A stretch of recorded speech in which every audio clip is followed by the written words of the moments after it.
Bon, restez bien avec nous, ça va y aller sec. Du sport. Vous vous souvenez tout à l'heure, on a écouté l'archive avec ce face-à-face entre Sarkozy et Strauss-Kahn en 2002.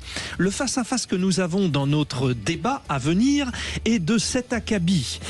Nous partons du principe que vous avez répondu à cette question, vous les auditeurs de Sud Radio. Sébastien Lecornu va-t-il réussir à faire voter un budget par l'Assemblée nationale en janvier?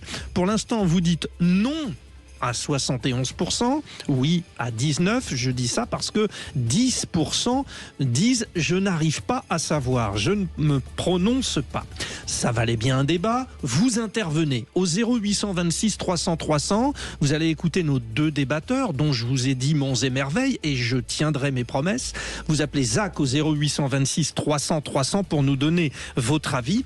Mesdames et messieurs, à ma gauche, Nicolas Corato, président fondateur du think tank Place de la République. Bonjour. Bonjour. Vous êtes un peu le Strauss-Kahn de ce matin. Non mais là vous nous promettez un débat entre repris de justice. Moi, je sors complètement de ce cercle. Ça ne vous a pas échappé, j'ai fait le clin d'œil ce matin. William Tay est à ma droite, président du think tank Le Millénaire. Bonjour. Bonjour. Bon, vous, si on se réfère à ça, vous avez pu être président de la République. Pas vous, messieurs. Et incarcéré. Oui, bien sûr, on est bien d'accord. C'était le point commun que j'ai rappelé ce matin. Redevenons sérieux, parce que la situation est compliquée. Est-ce que Nicolas Corato et William Tay, vous êtes inquiets? Nous n'avons toujours pas de budget voté pour 2026, mais je dirais c'est comme l'année dernière. Il avait été voté le 14 février. Lecornu est dans les temps. Il réussit finalement ce qu'il pouvait au moins essayer de maintenir, Nicolas? Écoutez, je ne sais pas, est-ce que la question c'est est-ce qu'on est inquiet? Je ne sais pas, je ne suis pas sûr que ce soit très intéressant de savoir si William et moi sommes inquiets ce matin. Mais vous représentez des courants de pensée qui sont intéressants. Ce que je trouve intéressant, c'est que j'ai pas l'impression que les Français soient particulièrement inquiets ni même intéressés par cette histoire de budget.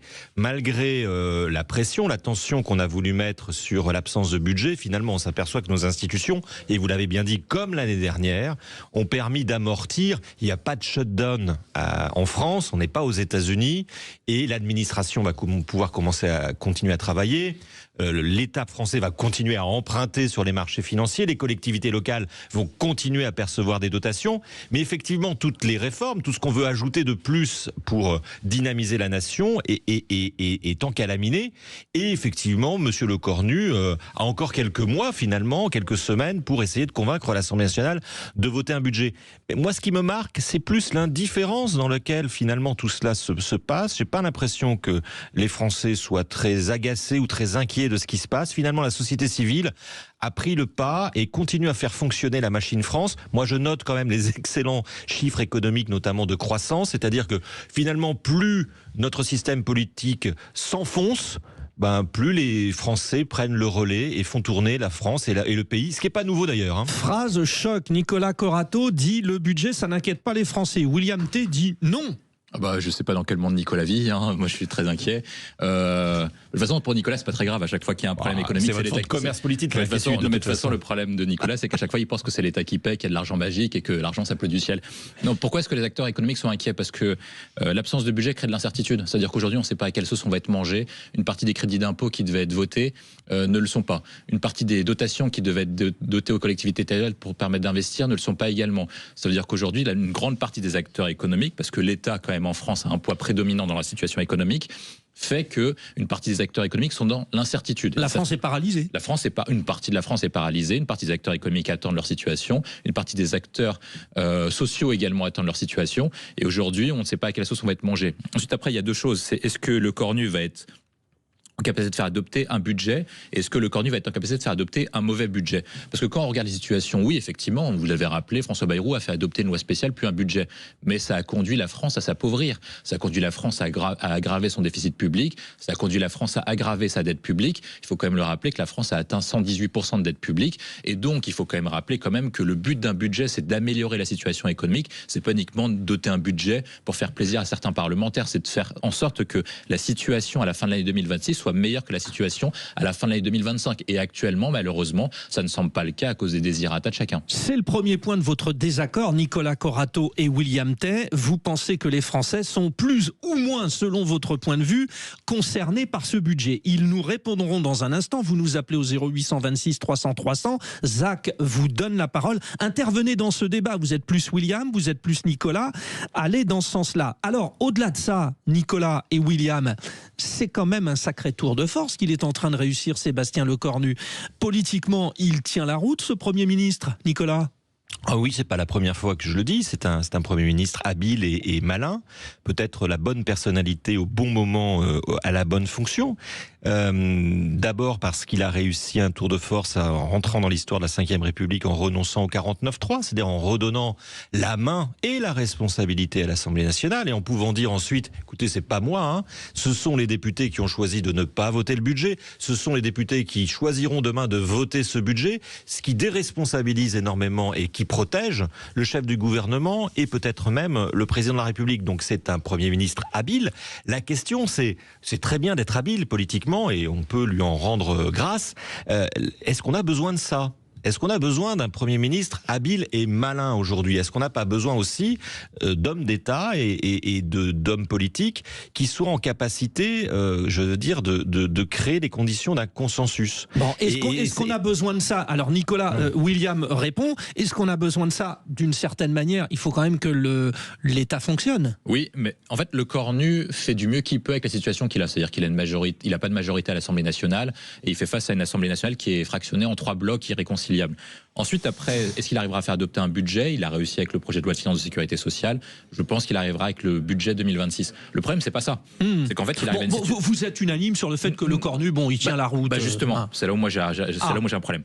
C'est-à-dire que moi, je pense que Lecornu arrive dans une bonne situation. Il est le meilleur dans la situation politique actuelle, mais il est pas dans la bonne situation dans laquelle le pays a besoin actuellement. Pourquoi? Parce que les chiffres économiques sont mauvais.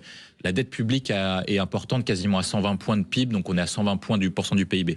Les dépenses publiques n'ont jamais été aussi importantes. Les prélèvements obligatoires n'ont jamais été aussi importants. Et pour autant, il manque des services publics de qualité. Il manque des services publics dans les territoires ruraux, c'est pour ça que les agriculteurs se révoltent.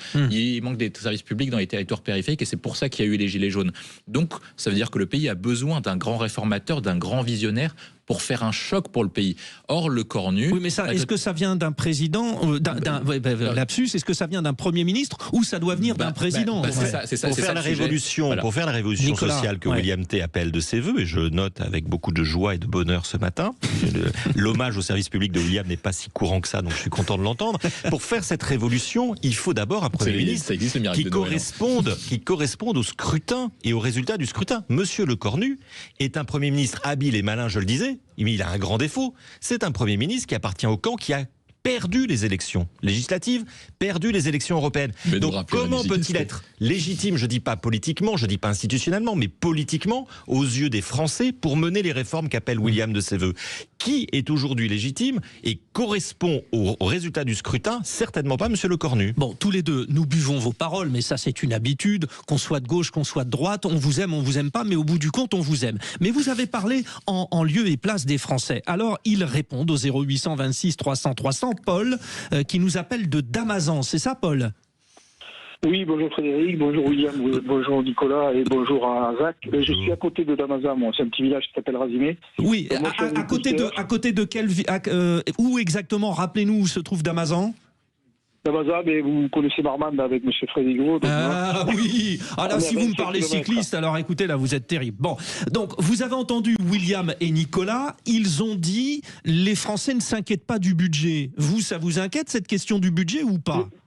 Les Français s'inquiètent du budget. Le problème, c'est que les Français ont compris, c'est que Macron, c'est l'impuissance aujourd'hui, et qu'il n'attend plus rien ni de Macron ni de Lecornu. La page est déjà tournée. C'est ce qui personne ne veut comprendre. Aujourd'hui, les Français, ils n'y croient plus à ces gens-là.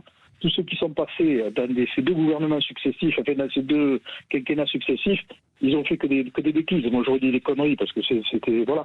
Aujourd'hui, on fait plus de social, On taxe toujours plus de travail. Aujourd'hui, les entreprises ferment. On a un grand plan social qui se cache dans l'agriculture. On voit qu'il y a des fermes tous les jours qui s'arrêtent. On détruit des filières d'excellence pour importer de la merde, excusez-moi ce terme, qui vient du monde. Et c'est pareil partout. On met toutes nos entreprises en concurrence avec le monde entier. On détruit des milliers d'emplois. Et tout ça, on le cache, on n'en parle pas. Mais ça, Paul, est-ce que c'est une conséquence aussi d'un immobilisme, ce que William Tay disait? William dit, lui, oui, les Français, ils s'inquiètent de ce budget parce que ce que vous appelez de votre souhait, Paul, ne se fait pas. Ça part du budget, vous le sentez, vous, que c'est le budget qui est un problème crucial ou pas? Mais le problème, c'est que quand on vit au-dessus de ses moyens, à un moment donné, il faut réduire la voilure. Eh oui. Et ça, ils en sont incapables. Mais c'est pas réduire la voilure, enlever des soignants, enlever des forces de l'ordre et autres, et enlever des enseignants. Aujourd'hui, c'est adapté. C'est-à-dire qu'on a une suradministration, on a trop d'emplois dans la fonction publique qui ne sert à rien, qui est improductif, qui sert à contrôler les autres. Et ça marche pas. On le voit pour l'hôpital. Dans l'hôpital, il y a 40% de gens qui sont dans l'administratif et on manque de soignants. Donc à un moment donné, il faut équilibrer les choses. Il faut remettre du bon sens paysan partout. Il faut reavoir les pieds sur terre. On le voit, nous, dans l'agriculture, il y a moins d'agriculteurs et il y a plus de fonctionnaires pour contrôler les agriculteurs. C'est complètement aberrant. À un moment donné, on n'y arrive plus. Très intéressant. Chemin. Les collectivités font le même chemin. Merci Paul. Merci Paul. Ouais, c'était très intéressant. Vous nous relancez le débat justement. Bon, William Tay, vous entendez ce que dit Paul. Qu'est-ce qu'on peut attendre? Parce qu'il faut un budget. Ça va faire quoi? Ça va faire sur les coups du mois de février, ça passe en force? Est-ce qu'il peut y avoir un retournement de situation? Moi, je pense que d'un point de vue politique, concrètement, soit il arrive à faire adopter un budget parce que des députés feront une abstention, en tout cas vote pour le budget, soit il va passer par 49.3, il n'aura pas d'autre choix, ou soit il reconduit la loi spéciale. C'est à peu près les trois grandes options qu'on a.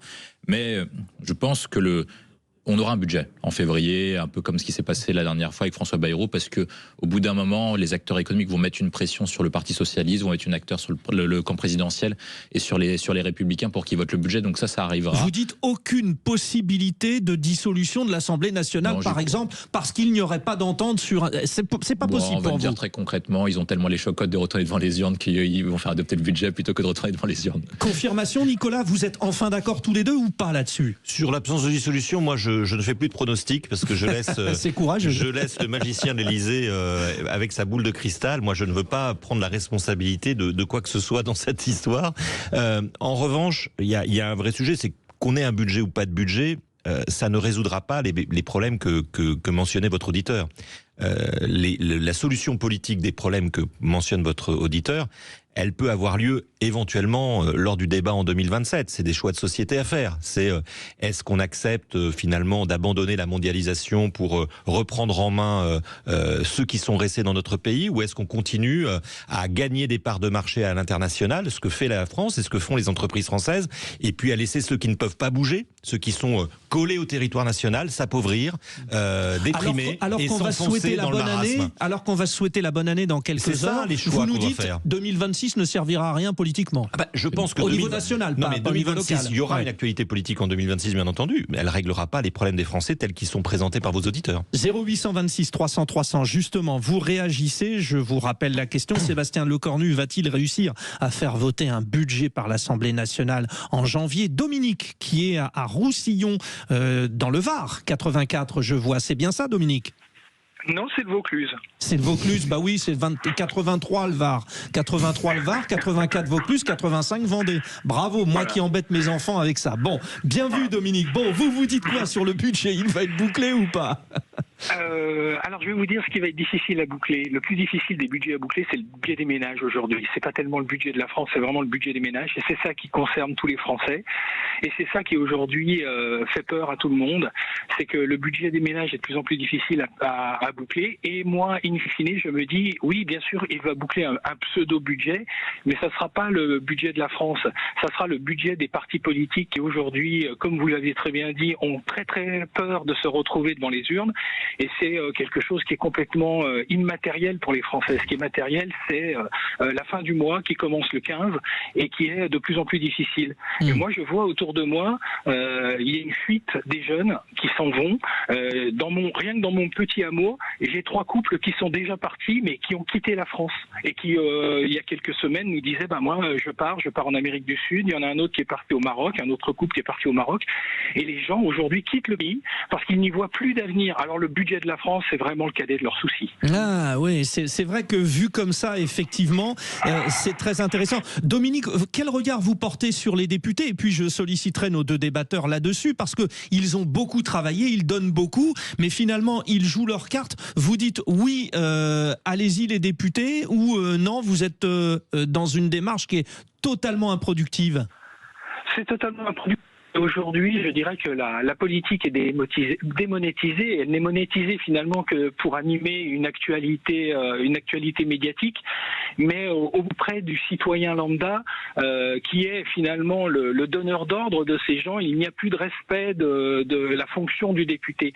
Et c'est pas parce qu'ils portent le costume et qu'ils sont payés. Moi, je vais vous dire, je vais à contrario de ce que je pourrais appeler une forme de démagogie, je serais pour extrêmement bien payer les députés, mais un seul député par département. Oui. Et vraiment faire en sorte que ces gens soient extrêmement bien payés, mais qu'ils soient au service du système et pas au service de leur fonction. Voilà une proposition intéressante. Au moment où ça décroche un petit peu, Dominique, mais merci beaucoup à 8h49 depuis le Vaucluse, à Roussillon précisément, de nous avoir éclairé là-dessus. William T, je dis éclairé parce qu'on avait besoin de cette vision. Nos députés aujourd'hui, quel jeu ils jouent? C'est possible avec une assemblée comme ça d'avancer? Moi je pense que ça va être compliqué, mais il l'a très bien rappelé. La question qu'il pose, c'est est-ce que le budget est fait pour le budget des Français ou est-ce que c'est un budget pour les partis politiques? Or, il a parfaitement raison, c'est que c'est plutôt un budget de compromis avec le Parti socialiste pour éviter une dissolution, plutôt qu'un budget pour la France. Mais lorsqu'il dit, votre auditeur, que le budget n'a pas d'impact sur la France, c'est pas totalement exact. Parce que depuis 1980, et on le sait, les politiques ont des choix qui sont néfastes pour le pays. Moi, je prends un chiffre que je cite tout devant Nicolas, parce qu'à chaque fois, il tape une crise quand je cite ça. Et il va réagir dans un instant. En 1980, le PIB par habitant, donc c'est-à-dire ce que gagnait à peu près en moyenne chaque habitant en France, en Allemagne et aux États-Unis, était le même. Un Français gagnait autant qu'un Allemand et un Américain. Depuis l'élection de François Mitterrand, la France s'est appauvrie durablement. Et en fait, un Français aujourd'hui gagne plus que 46 000 $ par tête. Un Allemand 54 000 et un Américain 80 000. C'est-à-dire qu'un Américain gagne 2 fois plus. Le salaire moyen en France est de 1 800 € par mois. Le salaire moyen aux États-Unis est de 4 000 € par mois. Donc, quand vous regardez la différence, on comprend pourquoi est-ce que les politiques ont un choix qui est important en France. C'est-à-dire que, alors que les acteurs économiques font tout pour arriver à une certaine prospérité, les acteurs politiques font tout pour couler le pays. Et je pense que ça repose sur les choix et les idées néfastes de Nicolas. Avec le pic qui va bien, c'est-à-dire depuis Mitterrand, vous n'avez pas dit depuis Giscard, alors qu'il y avait quand même une crise économique. Réaction de Nicolas, vous avez été invectivé violemment en public. Je ne serais pas violent, aussi violent que William, surtout pas un dimanche matin. Surtout pas un dimanche matin. Jamais. William est le garçon le plus gentil. Une des grandes différences entre nous deux, je pense qu'on l'a compris, c'est que moi, l'Amérique, les États-Unis n'est pas mon modèle ni social ni économique, et encore moins les États-Unis d'aujourd'hui que d'hier. C'est l'URSS de Brezhnev. Je ne ferai pas cette comparaison. Et d'ailleurs, je ne suis pas sûr que les auditeurs que nous avons entendus, ni que votre ode au service public correspondent complètement à la politique sociale qui a lieu aux États-Unis. Moi, je pense que les Français attendent beaucoup plus de collectif que d'individualisme. L'individualisme, c'est votre modèle de développement. Il faut l'assumer et vous l'assumez très bien. Moi, je pense qu'effectivement, on gagne plus à jouer collectif qu'à jouer seul. Et c'est pour ça que je pense que la France s'est plutôt enrichie de collectif depuis 1981 plutôt qu'elle s'est appauvrie d'individualisme. Et que ce qui nous manque aujourd'hui, c'est un peu plus de collectif et un petit peu moins d'individualisme. Ça permettrait, par exemple, d'être un peu plus solidaire avec nos agriculteurs qui nous écoutent ce matin. Vous savez quoi, tout à l'heure, vers 9h50, vous écouterez Nicolas Corato et William T. On repassera l'archive de 2002 avec le face-à-face Sarkozy-Strauss-Kahn. Vous verrez, il y a des petits points comparables. Merci à vous deux, merci aux auditeurs de Sud Radio d'avoir réagi sur ce thème. Il est 8h52. Dans un instant, on va voir ce qui se passe sur les réseaux sociaux. Jules Boscherini est allé encore chercher un sujet coton. À tout de suite. Bon réveil.